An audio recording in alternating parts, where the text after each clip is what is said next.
I'm Michael Lang, and this is another in the series called In Their Voices. And today I have the extraordinary opportunity to talk with Lucy Moore. Welcome.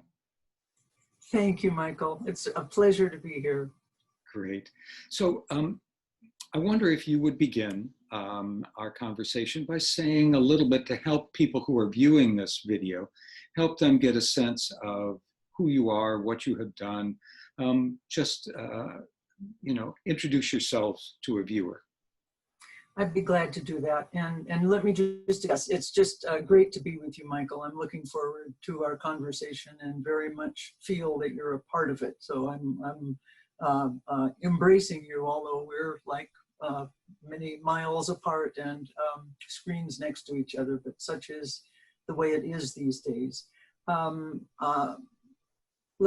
want to begin with the introduction, I think with my childhood, and don't fear, I'm not going to go on and on and on, but I really do believe that mediators are born in some way or other to be mediators, and that training can help, but that you just have to be that kind of person to be a mediator. I'm an only child. My parents did not get along well, so there was a lot of arguing, and from an early age, I became a mediator. I listened to each of them separately. I tried to explain one to the other, and so it really was in my bones. And when I left Seattle to go to college, I kind of took on that same role with roommates, whatever, without ever really thinking of myself as a mediator, but just kind of being one. A really important influence in me was after college, I went to work for a wonderful man named Robert Coles, and he was a child psychiatrist, and he'd spent a lot of time in the South working with Black families, children, trying to figure out why some children succeeded so well in integrating schools and some took it hard and had a really difficult time. What I learned from him was I literally typed for him his books, was the importance of listening to people in their own voices. And although he was highly educated and an eloquent writer, he didn't paraphrase. He didn't say what people said. He put long, long quotes of them speaking for themselves. That I realize now that had a big impact on me, and I carried that with me. I then moved to Navajo land, and that also had a big impact. We were in a town called Chinle, Arizona, in the middle of Navajo Country. Beautiful, stark landscape. We were 1% of the population that was not Navajo. So I was completely in the position of a minority, which is a rare opportunity, I think, for those of us who are white to actually experience what that is like. And that gave me so many insights into what it means to be in a culture where you don't fit. And you don't fit because of the way you look. And maybe the language you speak. And it's that simple. It isn't about your good heart and who you are and your experiences or anything. It's simply cosmetic. And I had to grapple with that. I went through periods of feeling really bad about myself. I didn't look right. I didn't belong here. I didn't speak the right language. I couldn't tell jokes the way they could. They were all perfectly nice to me. It's just that I wanted to belong, and I didn't, and I wouldn't, and I never would. I thought I never would. I then went through a period of, maybe I could sort of be Navajo. I could, if I was a really, really good white person, I would actually turn into a Navajo. And that was a very sad road to go down. And I struggled with that. Fortunately, we were in Navajo land for over 7 years. So I had time to work all this out. And eventually, I hope it was within a couple of years, I really came to see that It is totally fine to be who you are, to look how you look, to be of whatever race, class, whatever you are identified as and seen as. And that I had a lot to offer, and that people, Navajo friends, were very happy to have me be white. It was a good thing. It was a helpful thing, and it was really just a most wonderful experience to be there, and just taught me so much about working across cultures, having had that kind of deep experience of immersed in another culture. I then moved to Santa Fe, had 2 children by then.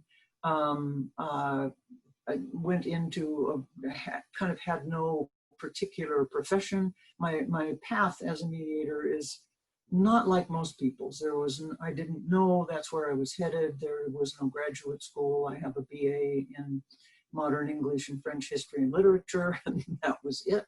So I stumbled along in Santa Fe doing Santa Fe kinds of things, New Mexico, and eventually got into a nonprofit, and I kind of morphed it, pushed it in the direction of conflict resolution. This was back in the 1980s, and we became one of the first environmental mediation, conflict resolution firms, small nonprofit. We eventually shifted to for-profit from nonprofit. And I became a mediator with not very much training, a lot of apprenticing, wonderful, wonderful people I could apprentice with that mentored me, and then just a lot of experience in the trenches, painful experience in the trenches, which I think is really the best learning ground. That organization was called Western Network. Those were wonderful years. And around 2000, Western Network folded. And since then, I've been in private practice for myself as a mediator, consultant, facilitator, trainer, specializing in public policy and natural resource disputes. And I have a second husband who's an artist, 2 sons who live abroad, 3 grandsons, and 2 cats. Ta-da! And I was thinking about introducing myself, and I thought, it gets harder every time because there are a lot of years. If I were like 25, it could go really fast. But anyway, that was, believe it or not, that was the abbreviated version. Well, and you and I, although we didn't really know each other then, or much in terms of our paths crossing since, we were at university at the same time. Right. That goes back more years than we need to talk about. I didn't want to get too specific about that for your sake. For your sake.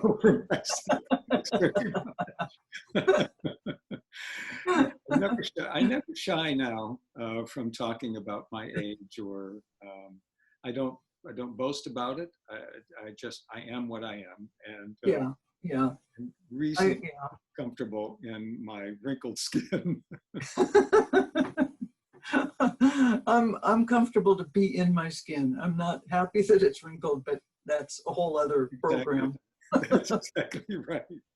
I wonder if we could talk a little bit about some, because I'd be interested. I know that you're doing some really important work now in working cross-culturally.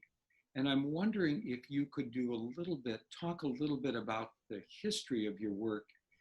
You described your experience of being in the Navajo Nation. And now you're in New Mexico with a variety of cultures. I wondered if you would talk a bit about your past experiences and then lead into the extraordinary work that you are engaged in currently. Oh, thank you. Yes, I think that's a really good way to proceed. I'm happy to do that.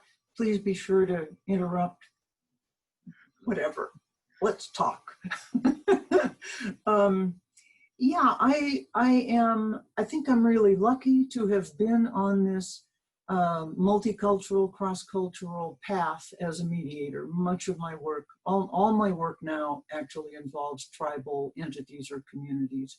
And for many years, I've pretty much exclusively worked with land-based communities, federal agencies, state agencies, industry, environmental organizations to find resolution. So I've had a lot of practice working across cultures, and that today is both a good thing, a foundation, and we can talk about that later. And it's also unsettling because I'm on new ground here. We really are on new ground, which I find very exciting and also unsettling. But back to my beginning, yes, in Navajo Country, as I said, I just learned such an enormous amount about being white in a foreign culture. I also learned about colonialism because Navajos have been colonized for sure.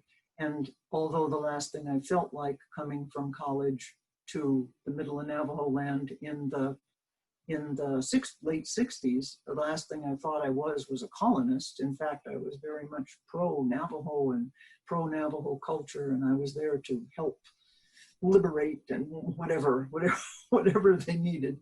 Quickly found out whatever they needed, they did not need me to do it. So, but that whole reality, which I later was able to put into words, that just my being there, just a white face being there, triggered colonial feelings in people. I'll just tell one incident that I think illustrates that. And it was rare. I mean, this kind of incident was very rare because Navajo people are unbelievably gracious, and it was all in all a really wonderful experience to be there. But we had very good friends, the Tellers, Navajo family, our age. We had bought logs to take into Canyon de Chelly, which is a beautiful natural feature in Chinle. And the Tellers owned land and they wanted a cabin. We had the money to buy the logs. We would love to help them build the cabin.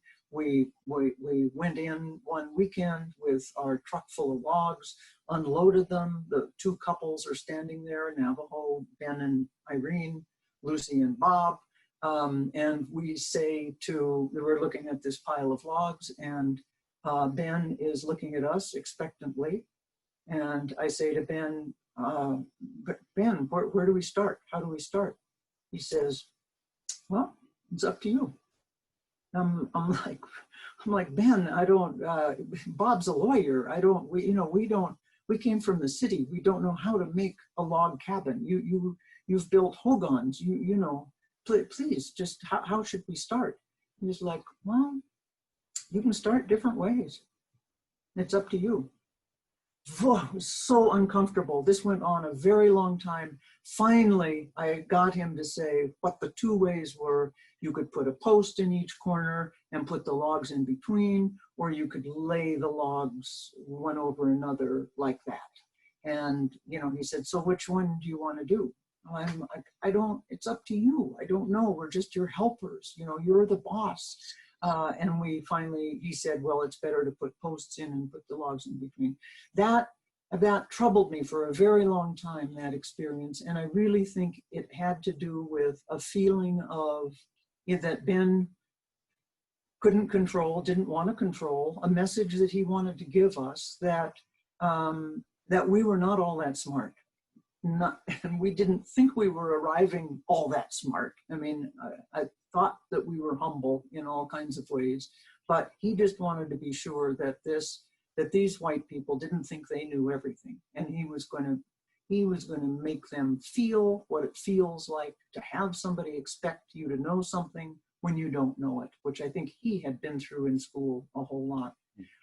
That kind of, that was just a really important realization of the costume that we carry around, whoever we are in whatever setting, and that we need to be aware of that.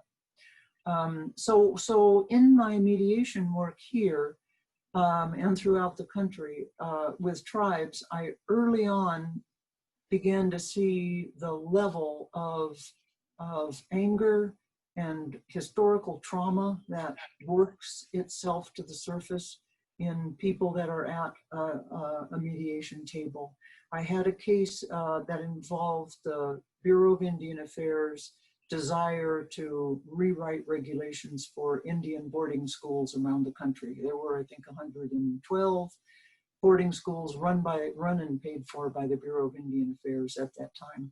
We had multi-party around the table. We had agency, BIA, Department of Interior attorneys from Washington, D.C. there. We had tribal representatives from around the country. So we had some teachers, some parents, some staff, some janitors, good representation around the table.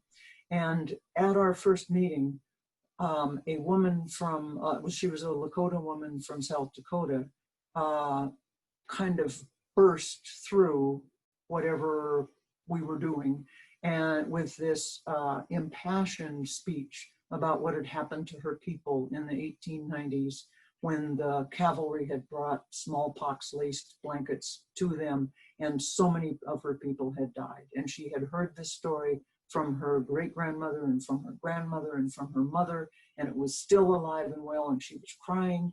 And the people around the table were, especially the non-Indians, were very uncomfortable, flipping through pages and squirming and looking at me. And I think I even got a couple of these kind of signals to the mediator that enough is enough.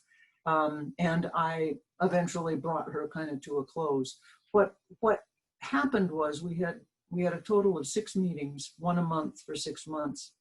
She did the same thing at the second meeting. No matter what it was we were talking about, when it had to erupt, it had to erupt.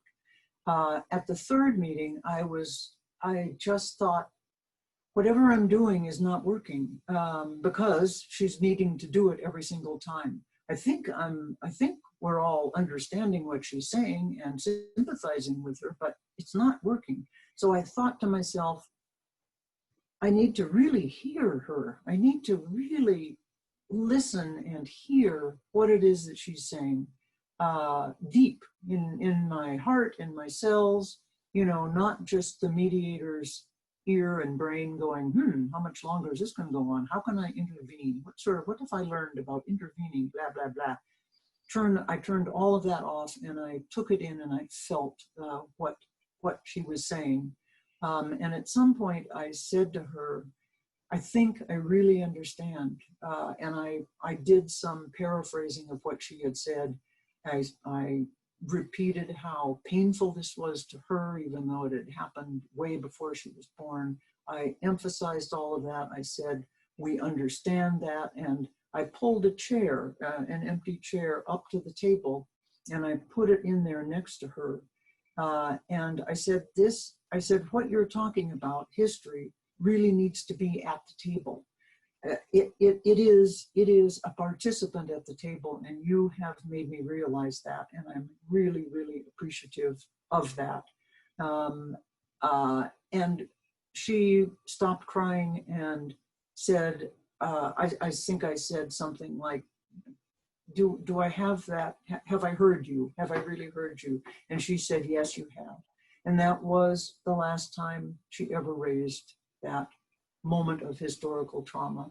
So that, that taught me the importance of really listening and hearing and taking in people's stories without judgment, without even kind of the calibration we do, particularly as mediators. Well, that was 100 years ago. That can't have anything to do with why we're at the table today. All these kind of rationalizations about why she shouldn't be talking about that. Once I realized she should be talking about that, it was just this sigh of relief from her, from me, from some in the room. Interestingly, I got terrible grief from some of the non-Indian lawyers, white lawyers. who took me aside later and said, you're favoring the Indians, which I thought was really odd for a Bureau of Indian Affairs staff. I said, well, aren't we all? Isn't that what this is about? But anyway, they were very angry. And I realized a really important thing, that I had discounted their pain and their discomfort in listening to her. You know, there were comments like, well, you know, my people came in 1920 in the Irish potato famine. I didn't have anything to do with that. Or my people, you know, I have a relative that died in the Holocaust, so don't tell me about suffering. Or, you know, people wanting to disassociate themselves from all that pain. So that to me, that was the second equally important lesson, to not leave anybody out at the table when something really painful is happening. I think another really important lesson that I learned along the way, working especially in New Mexico, was the deep connection of indigenous people and land-based Hispanic people here in New Mexico to the land, and that the land is not separable from culture, from religion, from your daily life. It feeds you. It does everything for you, and you stay on it. You don't leave. I had a dear friend who actually just died of COVID. Pueblo leader Peterpino, wonderful, wonderful man from Zia Pueblo, and I was facilitating a large meeting on environmental restoration of rivers, and he was one of few native people there, and we were going around introducing ourselves, and all of the white people, a lot of young, energetic environmentalists, and they were talking about, well, I grew up in Cleveland, I went to San Francisco to school, then I got a job at Yosemite, and then I was in the Everglades, and then I just fell in love with Montana, and I was there for 5 years, and now I'm in New Mexico. It's the most beautiful place. I want to raise my family here. I'm just so devoted to New Mexico. And there was just one story like that after another, and we came to Peterpino, whose people have been sitting there at Zia Pueblo between Albuquerque and Santa Fe, way before there was any Albuquerque and Santa Fe. And Peter said, well, this is so interesting to hear you all talk about all the places you've been. You seem to move around so much.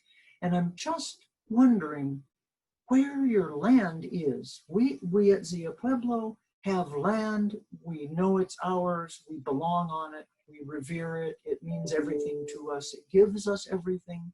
And where is that piece of land for you? Whoa, it was powerful. I mean, people, including me, I thought, oh my God, I left Seattle. I had a suburban yard. Is that my land where I grew up? Where's my land? Is it Navajo land where important things happen to me? No, it was that. And that, when it comes to mediating conflicts between those land-based people and others of us that are not land-based or aren't on the land you came from, that is really significant, because the stake for the land-based people in whatever the conflict is huge.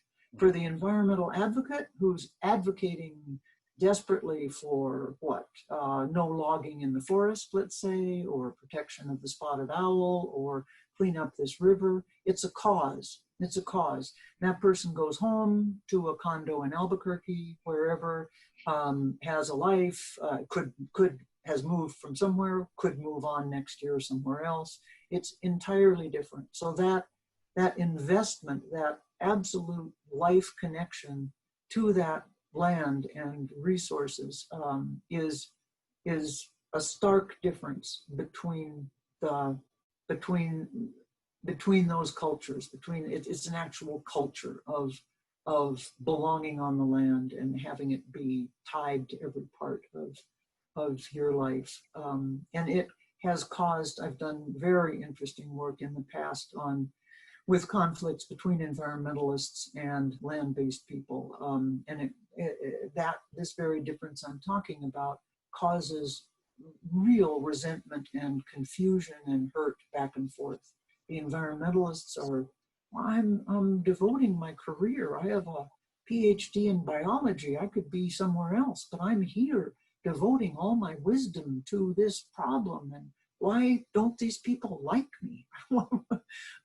So that's been extremely interesting and I think really useful work to enter into processes where that kind of enlightenment can happen, and where those voices that I talked about, the importance of hearing people in their own voice, where the land-based community can speak in its own voice this kind of message to the environmental community. You know, it's interesting, you talk about this in terms of the voice, and I'm connecting it with two things you said in your introduction, Lucy. One was about listening to your parents and learning how important it was as a child to be able to do that for your family, but also for yourself. And then you talked about the work you did with Robert Coles and how the extraordinary emphasis. I used to attend lunches that where he would give talks about his work. Oh, wow. I can't say that I knew him, but I was in these conversations with him for 8 or 9 months during one school term. Oh, great. So there you are, you know, having that in a sense, in your DNA, not what you necessarily inherited from your parents, but the adult, what you created for yourself, what you paid attention to. And then you enter into situations where it's so vital that you're able to hear people in the way in which they want to communicate what matters to them. Exactly. And I think it's a problem that a lot of mediators, a lot of white mediators especially have, that they think that it's a help to interpret, to repeat, to rephrase. I mean, we're even taught to rephrase, I can't remember what the term is, but, you know, feedback to somebody what it was they said. Reframe. Reframe.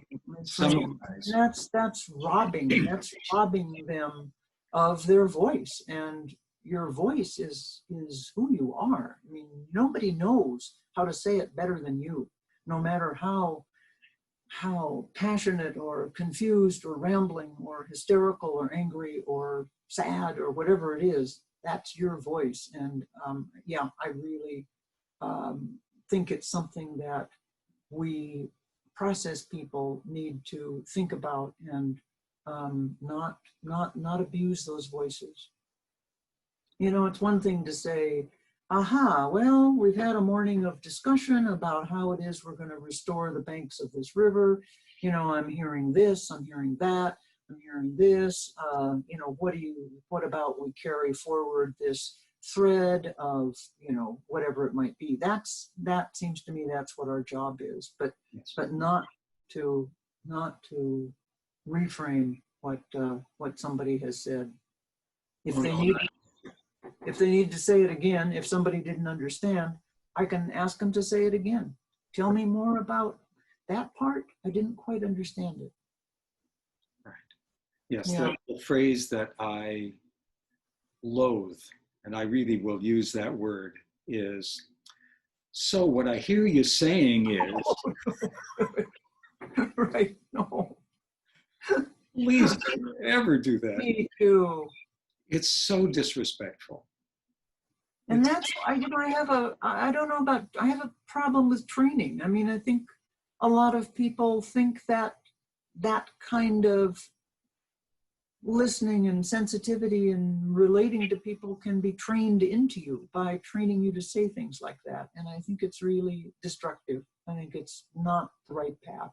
I think there are other ways to help people become that kind of listener that they need to become, or that kind of speaker, or, you know, that's communication, cross-cultural communication. And I do some of that training with colleagues that are Hispanic and Native. And that's slow, painful work, but really you can get kind of to the root of that without this superficial kind of training. Yeah, I think that's it's so critical.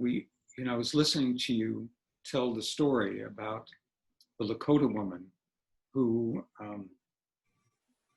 and what intrigued me was how not the particular response. I think a lot of people who hear this or would hear you tell the story would focus on you bringing a chair to the table and say, oh, what a clever mediator, facilitator move that is.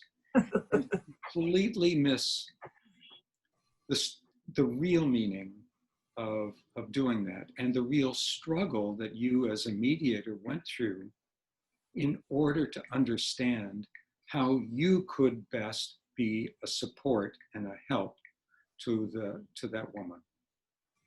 Right, right. And it was it was emptying my mind of all of the process kinds of things that we worry about as mediators, and simply focusing on her to really, really listen. And there's magic in that. Yeah, I have one of those, a button from, Lucy, it must be 20 or 25 years old now, that somebody produced. And it's black with yellow letters. And in the middle, it says mediator. And on the around that, it says, when I listen, people talk. Oh, I love that. I love that.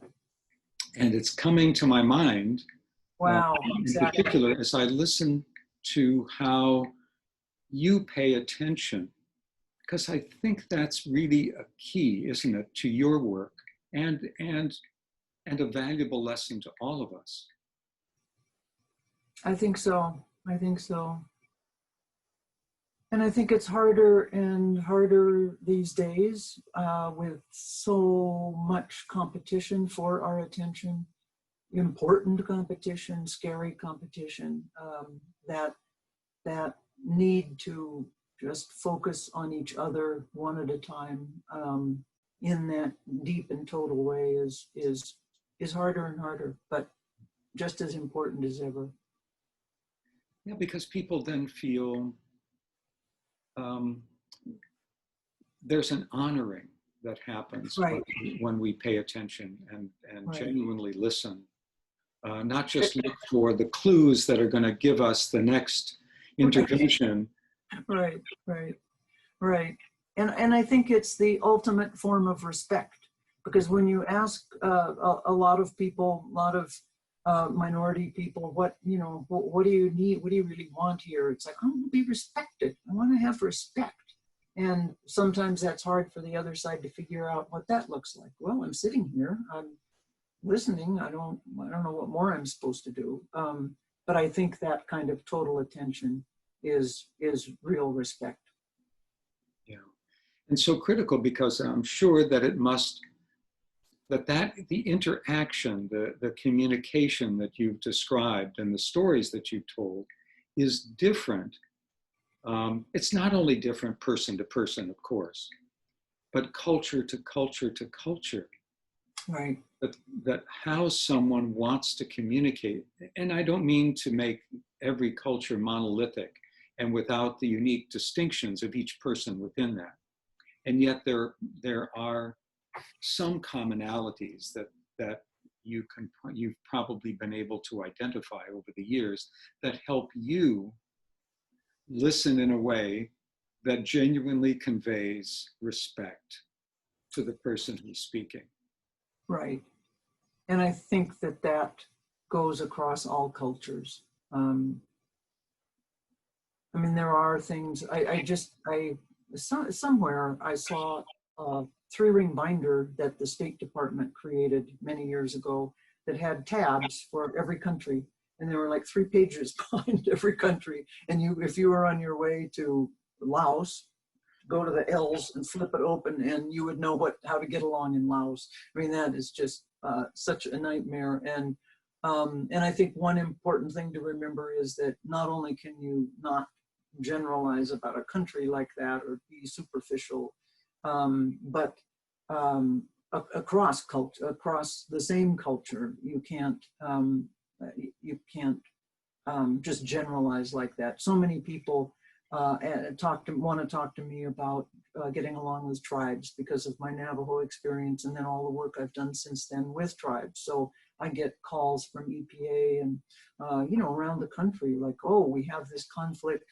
Would you help, or would you just kind of give me an idea about how to handle this? And it's Seminoles in Florida. I have no idea about Seminoles in Florida. I don't have a clue.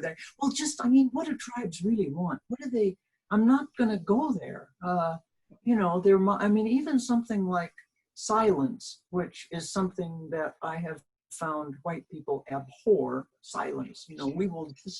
It's just nothing worse than that dead space, and we will jump in with anything to fill it up.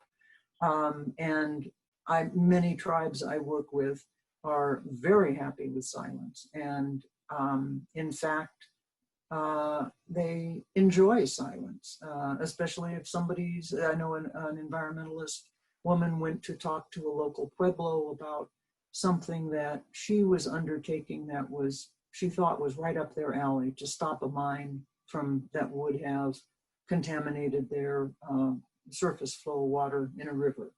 And so she thought she was being very respectful and made an appointment to go and address the tribal council.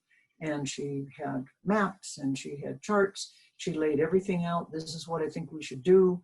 And, I'm hoping that you're with me and you'll support me with this because it's the thing to do. And the tribal council had listened so carefully, and there was absolute silence, absolute long silence. And she said, well, thank you very much. And she went back to Albuquerque, and they opposed her. They went to the legislature and they said, we don't think this should happen. And she was like, what? I went and talked to you and you didn't say anything. And they were like, that's right. We didn't say anything. You didn't bother to find out what we were really thinking. You assumed that the silence was agreement, and it was not. We never told you what we thought. You didn't seem to be interested. You just left. So that kind of clue about comfort with silence, use of silence, that's important, I think, for white people to understand, in that some cultures may feel very differently about silence from how we do. Yeah. I wonder if you... Silence. Go for it. Okay. Were we sitting together, I don't think I would have jumped in that quickly. I'm sort of mindful of, and that's the interesting thing about the format, can have an impact on the way in which we communicate. Absolutely. That was a perfect example of me, because I like to think that in my own work and certainly in my relationships with people, that I'm fine with silence in my own life and respect it when it applies, when others value it for themselves. But this format is just sort of jumping right into the next thing. If you hadn't jumped in, I was ready to move right on. No, it's okay. I agree. No, this has been a fun little exchange about that. Yeah, that we can, how easily we can let context or structure influence us in ways that we're not necessarily immediately aware of. Right, right. And we both. Yeah, I'm doing all my work on Zoom right now for the last 2-3 months. It's all been on Zoom or some equivalent platform, and it's been hard. It's been hard. I find one group I've been working with for 5 years on a very complicated contamination issue. 4 local pueblos have been contaminated by Los Alamos National Laboratory work over the past 50 years. And this is part of an effort to try to figure out how to compensate, how to make them whole. So this group that includes those 4 tribal groups, 2 or 3 representatives from each, plus Department of Energy, State of New Mexico, Los Alamos National Labs, Forest Service, we all come together once a month and have been doing that for many years. So the switch to Zoom was really quite easy because the relationships were all there and very good ones too. So people were like, oh, well, that now I'm only seeing you from the neck up, but I know who you are and I know your quirks and you know mine, and we'll just move on. New groups, it's difficult. It's difficult to build that relationship between people that I think is critical if we're going to get the work done, if we're going to get down to the resolution of a conflict. I believe we have to have relationships among us first, or there's nothing to work with. Then you might as well just be arguing about $50, $150, let's settle for 100, blah, blah, blah, just like that. And that's not what I want to do. And that's not what I think most mediation is about. So it's been tricky. I'm working now on a really interesting case in Albuquerque I think it was about 2 months ago, when there was protest around the country about statues, and statues were getting pulled down everywhere for all kinds of reasons. And here in Albuquerque and in Santa Fe both, there are big bronze statues of conquistadors who came in the 1500s and 1600s with armor. I mean, just classic looking conquistadors on horses. And there are monuments in both Santa Fe and Albuquerque. And so when these protests started elsewhere, Native Americans and Hispanics and white people in the area were like, whoa, we've got some awful statues. These guys were awful. We better haul these things down tonight. So in Albuquerque, there was a protest that turned violent. One of these self-appointed militia guys arrived with a gun and said he was there to protect the statue. And somebody ended up getting shot, not killed, but shot. And that really got everybody's attention in the area. And the mayor stepped forward and said that he was going to create something called the Race, History, and Healing Project, which is, whoa, race, history, and healing. That is huge. So he took on the whole bigger topic, the whole underpinning and foundation of what the statue protests were about. And he said, we will decide what to do with statues in our area based on how these community conversations, which is what the project includes, how they come out. In other words, he was turning to the citizenry. Albuquerque's probably got 600,000 people.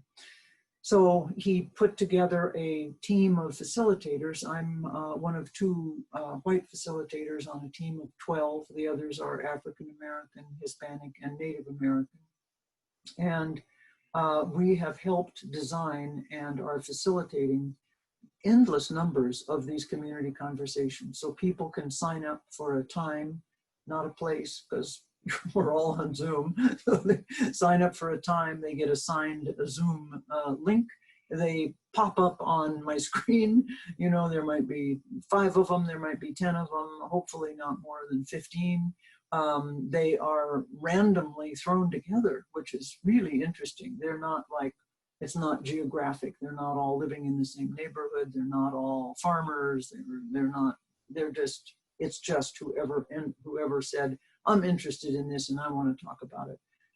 And it's been really fascinating. What the process is pretty tightly choreographed. We have an agenda, so that, because they all need to be the same, they all need, the format needs to be the same for all these massive results to be able to be collated in some kind of meaningful way.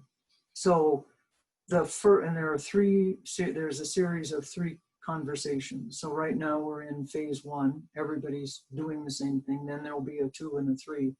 I think with the 3, they will get eventually to the question of what do we do with the monuments and the statues. But the beginning, first 2 conversations, the first 2 in the series are, the first one focuses on your own identity and your own place in your own history. And the question, the key question, we do a little bit of introductory stuff, but the key question that takes up most of the 2 hours is think of a moment in your life when you realized that race or ethnicity matters. Not when you realized there were other people that looked different from you, but when you realized it mattered. And then we go around on the screen, and people tell the most amazing, just, I have chills right now, stories of, oh gosh, a man said when he was a little boy, he's Hispanic, and his family, like many Hispanic families, have a variety of skin tones in them. The mother might be darker, the father might be lighter, the kids come out however. And in this case, there were like 6 kids and the parents and the grandma all in the truck or the van, and they were taking a road trip to see a relative. And they stopped because the grandma needed to go to the restroom. So they stopped, and they were in Texas, and this would have been 50 years ago or more. And there were 2 doors, and now I can't remember just what they said, but it was white people and Mexican and other people, some weird kind of thing like that. And so the little boy said he would take his grandma to the restroom, and they stood in front of those 2 doors. Now his grandma was very dark-skinned, and he himself turned out light-skinned. So they asked the boy's father, where am I supposed to, where is grandma supposed to go to the bathroom? And the dad said just casually, just like, oh, she goes in the Mexican one. She goes, you know, that one, and you go in the white one. And this man who is now 65 is telling this story, very moved himself at thinking about himself and going through that at that age. And he said, I decided to go with my grandma. Even if I was a boy, I wanted to go with my grandma. And he went into the Mexican ladies' restroom. That, you know, just, so I guess that, you know, that kind of memory, that kind of vulnerability, that comment, when you hear all of the stories, whether they're from white people or not white people, they're all really turning point stories for people. You know, I realized then that this system is not fair. I realized this was wrong, but I couldn't do anything about it. I felt ashamed, or I felt guilty, or I felt embarrassed, or, you know, deep, deep feelings. And to just hear a screen full of people, imagine a screen full of people telling those stories. At the end, we may have some time to reflect about what it is you've heard, what common threads there were, what do you know, how are you feeling at this point? It's very, very powerful what people say, very powerful. And I just think that even, you know, even given the technology we're boxed into right now, if we pose the right question and kind of hold the space in a safe way, and that kind of bonding can happen even among strangers online. I think it's important to model, actually the co-facilitator and I modeled this, our stories first for everybody so that they kind of saw what it was like, how long it should be, and kind of what, you know, that it could be pretty powerful. And then I think that was important, not just like plop that question on you and push the button for an answer. So they had a little time to hear us tell our stories, work their way into it. So that's been a really moving experience for me to be part of that process. I've done 2 of them now, and I think I've got many more ahead because more and more people are signing up and want to be part of this. I'm not part of the collating results, and I hate to think what that's going to be like. And whether, you know, how much integrity there is in the process. It's because I'm keenly aware that we're asking people to go to difficult places and be uncomfortable. A lot of them say a lot of them at the end say this was really uncomfortable, but it was really good. It's a good idea. It's important to do this, but boy, did it make me squirm. So I'm just really hoping and praying that it's worth it for people, that they're going to see the outcome of this process in the final solution, whatever it is, and that it's going to be because I mean, I think that's also a danger in the work we do, that we can think that it's leading to a great conclusion and we're solving something, and then the real power and decisions are happening elsewhere, and we've sort of led people into a false sense of importance and that they've got the power. I think that's really a dangerous place to go with people. And so I'm trying to be very careful to be sure that this all moves along in an evolutionary way that is part of the answer. Because it's really extraordinary for people to participate in something like that. Means, you know, we think about it, well, you know, I have to be able to do a good job as a facilitator, as a mediator, people need to trust me. Well, no. Yes. And in this instance is a dramatic example of how much they have to trust the process itself. And that if we can't do what we need to do to assure them or to help them shape the process with us, then it doesn't matter how great a job we do listening or facilitating. If they don't trust that the process has value, it has meaning, you'll maybe get participation, but without any real authenticity and substance to it. Right. I think that's exactly right. Yeah. Well, one thing that we've done just technically is not allowed in between the stories that people tell, and they might be 5-8 minutes long, so it's a good chunk of time. In between, the facilitator says, breathe in and breathe out. Everybody is told in the beginning, this is what we're going to do in between the stories. So I think it's really important that people aren't allowed to say, oh, I know that gas station where you stopped with your grandma. I've been there a lot of times. Oh, I hate that place. Or, oh, listen to my story. It's worse than yours. Or, you know, we're back to the subject of their own voices. I mean, that is all there is their own voices with some silence and a big breath in between each voice. And I think that's really important, or it could degenerate quickly into a kind of debate and probably pretty soon the statues would come up and we would be, the idea is that we're not ready to talk about the statues. They're too polarizing right now. So this is how we're going to start. And people have been very responsive, very accepting of that, which has impressed me. It's so marvelous.